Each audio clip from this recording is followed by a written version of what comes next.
అందరికీ నమస్కారం. Welcome back to money stocks.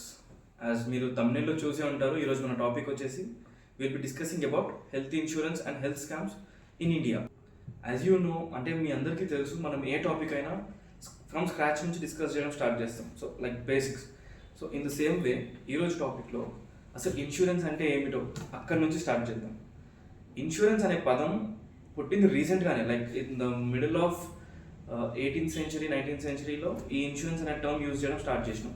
But the concept of insurance అనేది చాలా పురాతనమైంది. అంటే beat the period of Babylon or Chinese traders, first వాళ్ళు తీసుకొచ్చిన ఈ కాన్సెప్ట్. అసలు ఈ ఇన్సూరెన్స్ కాన్సెప్ట్ ఏంటంటే, Chinese traders when they use to trade across the China silk route, ఆ సిల్క్ రూట్లో వాళ్ళు ట్రేడ్ చేసే టైంలో ఏమవుతుందంటే, సిల్క్ రూట్ టెరైన్ అనేది చాలా అన్ప్రెడిక్టబుల్ టెరైన్ అది. ఎందుకంటే మౌంటైన్స్ ఉంటాయి, వ్యాలీస్ ఉంటాయి, రివర్స్ ఉంటాయి, మెనీ పాసెస్ అవి ఇవి ఉంటాయి. సో వాళ్ళు తెచ్చుకున్న సామాన్లు కొన్నిసార్లు ఆ ల్యాండ్ స్లైడ్స్ వల్ల నాశనం అవ్వడం కానీ, సో వాళ్ళు నష్టపోవడం ఇలా జరుగుతూ ఉండేది ఆ ట్రేడర్స్కి. సో వాళ్ళు ఒక కాన్సెప్ట్ తీసుకొచ్చినారు. ఏంటంటే, ట్రేడర్స్ అందరు ఇప్పుడు లెట్ బి ఒక చైనీస్ ట్రేడింగ్ గ్రూప్ ఉంది, బీట్ లైక్ ఒక 10-20 మెంబర్స్ ఉన్నారు ఆ గ్రూప్లో. ఈ మెంబర్స్ అందరు ఏం చేసేవాళ్ళంటే, సమ్ నామినల్ అమౌంట్, ఒక నామినల్ ఫిక్స్ చేసిన అమౌంట్ని పూల్ చేసేవాళ్ళు. అంటే 10 మెంబర్స్ ఉన్నారు, 10 మెంబర్స్ 10 రూపీస్ వేసుకొని ఒక 100 రూపీస్ అమౌంట్ పక్కకు పెట్టేది. ఆ పక్కకు పెట్టిన అమౌంట్ ఏంటంటే, ఎవడైతే లాస్ అవుతాడో వానికి ఇచ్చేది. So this was a mutual understanding and pooling of money. So మనం చూసుకున్నట్లయితే ఈ ఇన్సూరెన్స్ ఎట్లా వర్క్ అవుతుందో, సో బేసిక్ కాన్సెప్ట్ అదేనండి. ఆ పాత కాన్సెప్ట్ని ఇప్పుడు కూడా వాడుతున్నారు. కాకపోతే ఈ ఇన్సూరెన్స్లు ఇప్పుడు ఏమైనాయి అంటే, హెల్త్ ఇన్సూరెన్స్లు కానీ, కార్ ఇన్సూరెన్స్లు కానీ, అంటే car in the sense automobile ఇన్సూరెన్స్లు వచ్చినాయి, హెల్త్ ఇన్సూరెన్స్ వచ్చినాయి, ప్రాపర్టీ ఇన్సూరెన్స్లు వచ్చినాయి. టు బి ఫ్రాంక్, ఇలాంటి ఐప్యాడ్లకు కానీ, మొబైల్స్కి కానీ, వాచ్లకి కానీ ఇవాళ రేపు గట్టిగా మాట్లాడితే ఏదైతే కాస్ట్లీ ఉందో ప్రతి దానికి ఇన్సూరెన్స్ వచ్చేసింది. So how does it work అంటే, ఈ ఇన్సూరెన్స్ అనేది ఎలా వర్క్ అవుతుంది, మనం దీన్ని అనాలజీ చూసుకుంటే, ఇన్సూరెన్స్ మనకి ఇచ్చేది ఇన్సూరర్. ఇప్పుడు ఇన్సూరెన్స్ మనం తీసుకునేవాడు పాలసీ హోల్డర్ అవుతాడు. ఇప్పుడు ఫర్ ఎగ్జాంపుల్, నేను ఒక ఇన్సూరెన్స్ కంపెనీ అనుకోండి, సో ఇన్సూరెన్స్ కంపెనీ, మీరు ఒక పాలసీ హోల్డర్, మీరు నా దగ్గర ఇన్సూరెన్స్ తీసుకోవాలనుకుంటారు. సో మీరు నాకు ఏం చేస్తారంటే, మంత్లీ ప్రీమియం కడతారు. ఒక ఫిక్స్డ్ టెన్యూర్ ఉంటుంది, ఇన్ని మంత్స్ కట్టాలి, ఇన్ని ఇయర్స్ కట్టాలి అని ఒక టెన్యూర్ ఉంటుంది. మీరు నాకు ఆ ప్రీమియమ్స్ కడుతూ ఉంటారు, నేను మీకు పాలసీస్ ఇస్తూ ఉంటాను. So you will be the policy holder, నేను ఇన్సూరర్, మీరు పాలసీ హోల్డర్. సో అలా నేను అనుకున్న ఒక టార్గెట్ ఉంటుంది, నాకు ఇంతమంది పాలసీ హోల్డర్స్ ఉండాలి అని. సో నేనేం చేస్తాను అంటే, మీరు నాకు ఇచ్చిన మనీ మొత్తాన్ని పూల్ చేసి నా దగ్గర పెట్టుకుంటాం. ఫర్ ఎగ్జాంపుల్, ఇప్పుడు నేను ఒక ఇన్సూరెన్స్ కంపెనీ, నా దగ్గర ఒక 100 కస్టమర్స్ ఉన్నారు, ఒక్కొక్కరు నాకు 10,000 పే చేసినారు. 100 into 10,000 ఎంత అవుతుంది? సో ఆ పూల్ చేసిన అమౌంట్ ఎంత అవుతుంది? 10 lakhs అవుతుంది. ఈ 10 lakhs అమౌంట్ నేను ఏం చేస్తానంటే, I will put it on stand by.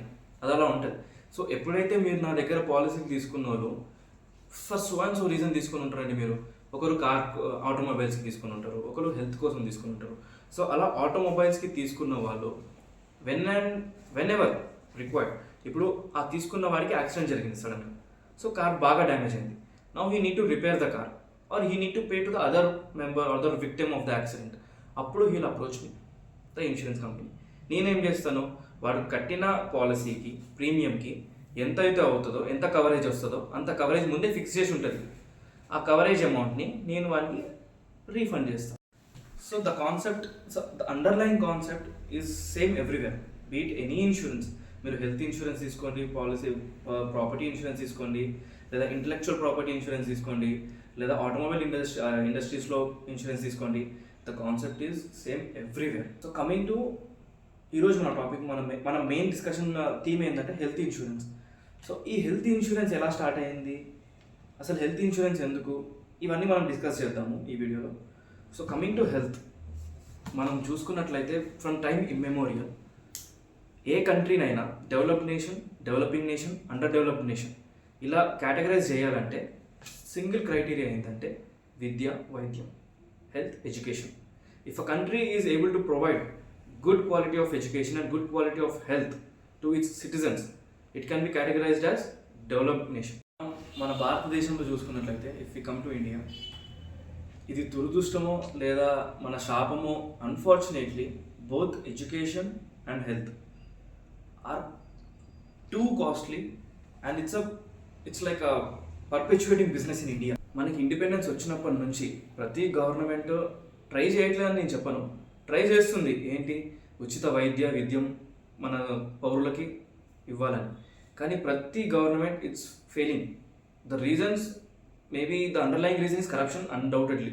Because of the failure of the governments, అంటే ఈ ప్రభుత్వాల వైఫల్యం వల్ల ఏం జరిగిందంటే privatisation of health and education in India జరిగింది. ఈ ప్రైవేటైజేషన్ జరగడం వల్ల ఏమవుతుందంటే ఇప్పుడు ప్రైవేట్ హాస్పిటల్స్ కానీ ప్రైవేట్ స్కూల్స్ కానీ వాళ్ళ మెయిన్ అజెండా ఏముంటుంది, గవర్నమెంట్ లాగా వెల్ఫేర్ ఉండదు. ఇప్పుడు గవర్నమెంట్ కంటే welfare of the citizen, that's the main agenda. Coming to the private players, private hospitals and private schools, వాళ్ళ మెయిన్ అజెండా ఏముంటుంది, బిజినెస్, ఎకానమీ, మనీ, అంతే. వాళ్ళకి కావాల్సింది ప్రాఫిట్స్. సో ఈ ప్రాఫిట్ గేమ్లో ఏం జరుగుతుందంటే they are making it very complicated. Be it health care కానీ బీట్ ఎడ్యుకేషన్ కానీ they are making it very very complicated to reap more and more profits. Let's stick to the topic. Schools గురించి మనం ఇంకో వీడియోలో మాట్లాడదాం, ప్రైవేట్ స్కూల్స్ గురించి. Let's stick to the topic and let's come to private hospitalisations and private health care sector.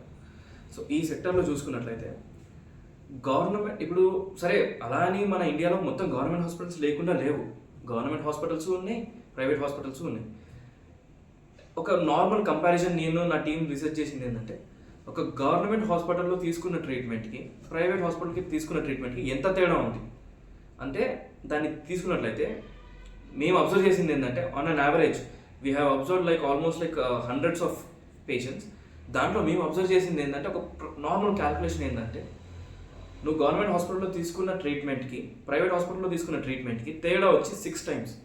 అంటే ఇప్పుడు నువ్వు government హాస్పిటల్లో తీసుకున్న ట్రీట్మెంట్ 100 rupees అయితే అదే ట్రీట్మెంట్ నువ్వు ఒక ప్రైవేట్ హాస్పిటల్లో తీసుకుంటే ఇట్ విల్ బి 600, అంటే నీ బిల్ 600 rupees అవుతుంది. అండ్ దీనికి రీజన్స్ ఏంటి మేము డీప్గా ఆలోచించడం స్టార్ట్ చేస్తే, సో ఆఫ్టర్ డీప్ అనాలిసిస్ మాకు తెలిసింది ఏంటంటే the loophole is in medicine. నువ్వు ఒక హాస్పిటల్లో అడ్మిట్ అయినప్పుడు, ప్రైవేట్ హాస్పిటల్లో అడ్మిట్ అయినప్పుడు they will prescribing you medicines, that's the procedure. అది ప్రొసీజర్. ఆ మెడిసిన్స్ దగ్గరే మెయిన్ లూప్ ఉంది. ఏంటంటే ఇప్పుడు మెడిసిన్స్ జనరిక్ ఉంటాయి, నాన్ జనరిక్ ఉంటాయి. జనరిక్ మెడిసిన్స్ ఏంటంటే జనరల్గా మనకి ఇండియన్స్కి ఉన్న మిస్కన్సెప్షన్ ఏంటంటే generic medicines are not branded. అంటే ఇంకా మనం డీప్గా రూరల్ సైడ్ చూసుకుంటే, ఇప్పుడు మా ఊర్లోనే మేము చూసుకుంటే ఒక మిస్కన్సెప్షన్ ఏంటంటే జనరిక్ మెడిసిన్స్ దాన్ని వాళ్ళని ఏమని పిలుస్తారంటే డూప్లికేట్ మెడిసిన్ అని పిలుస్తారు. దీనిలో మందు తక్కువ ఉంటుందేమో, ఇది పనిచేయదేమో, డోసేజ్ ఎక్కువ తక్కువ ఉంటుంది, మనకి రోగాలు ఇంకెక్కువ అవుతాయి అనే ఒక మిస్కన్సెప్షన్ ఉంది పీపుల్లో ఇండియాలో. కానీ అది కాదు. జనరిక్ మెడిసిన్స్ ఏంటంటే generic medicine cost, supply, production ఇవన్నీ గవర్నమెంట్ చేతిలో ఉంటాయి. Government decides the cost, price, everything for generic medicine. But coming to branded or non generic, so called branded or non generic medicine, దీన్ని ఏంటంటే private players they will be playing with the pricing. అప్పుడే rate పెంచేస్తారు, అప్పుడే rate తగ్గించేస్తారు, అప్పుడే tariffs వేసుకుంటారు, అప్పుడే. ఇంకొక dirty game ఏముంటుందంటే ఈ మెడికల్ ఫీల్డ్లో, ప్రైవేట్ మెడికల్ ఫీల్డ్ సెక్టర్లో, whenever they feel the business is low, they stop production or supply. Supply chain అయిపోయింది అనుకో, ఆటోమేటిక్గా మార్కెట్లో డిమాండ్ పెరుగుతుంది. డిమాండ్ పెరిగినప్పుడు they will increase the price and they will release the product. So ఇది ఒక dirty game నడుస్తుంది మన ఇండియాలో. సో మా ఫ్రెండ్ ఒకరు ఢిల్లీలో పనిచేస్తారు యాజ్ అ ఫార్మసిస్ట్, ఒక మంచి వెల్ నేమ్డ్ రెనౌడ్ రెప్యూటెడ్ హాస్పిటల్లో, ఢిల్లీ NCRలో. He's a pharmacist. So on a phone call normal కన్వర్జేషన్స్లో ఒక టాపిక్ వచ్చింది. అంటే ఈ మెడికల్ ఫీల్డ్ అక్కడ ఎలా ఉంది, తెలంగాణలో ఎలా జరుగుతుంది అని నేను చెప్పడం, ఢిల్లీలో ఇలా జరుగుతుంది అని అతను చెప్పడం. సో ఆన్ అండ్ ఆన్ అలా జరగడం సడన్లీ ఆ టాపిక్ ఏం and he sent me an invoice. నాకు ఒక బిల్ పంపించినాడు హాస్పిటల్ స్టేటింగ్ దాట్ ఆ బిల్లో ఏముందంటే ఒక నార్మల్ 2 ml డిస్పోజబుల్ సిరేంజ్. నేను ఆ స్క్రీన్ షాట్ మీకు వీడియోలో కూడా ప్లే చేస్తాను, మీరు అబ్జర్వ్ చేయండి. అదే కాకుండా వేరే ప్రోడక్ట్స్ కూడా మీరు అబ్జర్వ్ చేయండి. కాస్ట్, బిల్లింగ్ అమౌంట్ రెండు అబ్జర్వ్ చేయండి, you will get to know. So అందులో ఏముందంటే ఒక normal disposable syringe, 2 ml disposable syringe వాళ్ళకి బిల్ అంటే వాళ్ళకి వచ్చే కాస్ట్ వచ్చేసి ₹1.28. అండ్ వాళ్ళు బిల్ చేసే amount from the patient 23.8. 23 rupees. అంటే ఒక్క సిరేంజ్ మీద ₹1 ఇన్వెస్ట్మెంట్తో they are pulling out 23 rupees. అంటే ఇంత ఇన్ఫ్లేటెడ్ మెడికల్ బిల్స్ ఉన్నాయి. టైమ్స్ ఆఫ్ ఇండియాలో చాలాసార్లు ఈ ఆర్టికల్స్ కూడా వచ్చినాయి స్టేటింగ్ దట్ ఢిల్లీ NCRలో like 4-5 hospitals they are charging inflated medical bills. Inflated bills అంటే ఇన్ఫ్లేట్ అంటే ఇప్పుడు బెలూన్ని మనం ఊపితే ఇన్ఫ్లేట్ అవుతుంది, అది ఉబ్బడం. సో అలా బిల్స్ కూడా అలా వీళ్ళు పెంచేసి పేషెంట్స్ దగ్గర ఛార్జ్ చేయడం జరుగుతుంది అని టైమ్స్ ఆఫ్ ఇండియాలో డైరెక్ట్ ఆర్టికల్స్ కూడా వచ్చినాయి. నేను ఆ స్క్రీన్ షాట్స్ కూడా మీకు వీడియోలో పెడతాను. Coming to medical pricing, according to Indian central government, there is an authority called national pharmaceutical pricing authority. A pricing అయినా వీలే చేయాలి. సో వీళ్ళ కంట్రోల్లో ఏది ఉంటుందంటే జనరిక్ మెడిసిన్ ఉంటుంది. జనరిక్ మెడిసిన్కి నాన్ జనరిక్ మెడిసిన్కి తేడా ఏంటంటే, నాన్ జనరిక్ మెడిసిన్ ఏంటంటే ఇప్పుడు వాళ్ళు ఒక కంపెనీ ఒక రీసెర్చ్ చేసి క్లినికల్ ట్రయల్స్ చేసి వాళ్ళ డ్రగ్ రిలీజ్ చేసిన తర్వాత గవర్నమెంట్స్ కానీ వేరే హైయర్ అథారిటీ బాడీస్ ఏం చేస్తాయంటే వాళ్ళకి ఒక గ్రేస్ పీరియడ్ ఇస్తుంది. Grace period let be like ఒక విండో పీరియడ్ వచ్చేసి ఒక 12-15 years ఇస్తుంది. ఈ 12-15 yearsలో ఏ మెడికల్ ఫార్మస్యూటికల్ కంపెనీ అయినా they can manufacture the drug they have designed and they can reap the profits. ఇప్పుడు క్లినికల్ ట్రయల్స్కి కానీ మెడికల్ రీసెర్చ్కి ఇట్స్ వెరీ కాస్టింగ్, చాలా కాస్ట్లీ రీసెర్చెస్ అవన్నీ. సో ఆ కాస్ట్ వీళ్ళకి కవర్ అవ్వాలి అని చెప్పి గవర్నమెంట్ వాళ్ళకి ఒక 15 years అలా గ్రేస్ ఇస్తుంది. ఆ గ్రేస్ తర్వాత they will make it a generic. అంటే వేరే normal second party medical manufacturers కానీ గవర్నమెంట్ మ్యానుఫ్యాక్చరింగ్ యూనిట్స్ కానీ they can manufacture the same. So ఆ పీరియడ్లో చేయొచ్చు. సో అలా చేయడం వల్ల ఏమవుతుందంటే అప్పుడు సడన్గా the price will come down.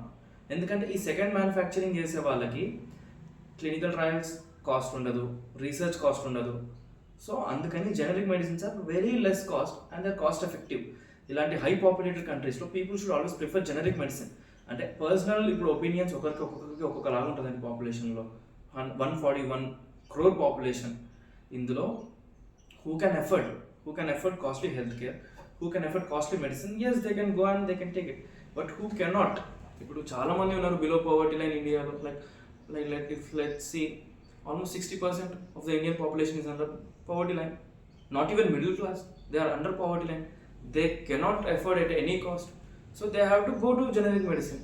అలా కాకుండా they are taking loans from outside and they are buying medicine. ఎందుకంటే there is a misconception, ఒక భయం పెట్టేసినారు ఏంటంటే జనరిక్ మెడిసిన్ మంచివి కావు. టైమ్స్ ఆఫ్ ఇండియాలో ఒక రీసెంట్ ఆర్టికల్లో నేను చూసినాను. అది మీకు స్టార్టింగ్లో నేను చెప్పాను కదా, గవర్నమెంట్ హాస్పిటల్కి ప్రైవేట్ హాస్పిటల్కి 6 times డిఫరెన్స్ ఉంటుందని. నేను అది అక్కడి నుంచే తీసుకొచ్చిన, ఆ ఆర్టికల్ నుంచే. ఏంటంటే ఆర్టికల్ ఎలా ఉంది అంటే calculation it was like clear.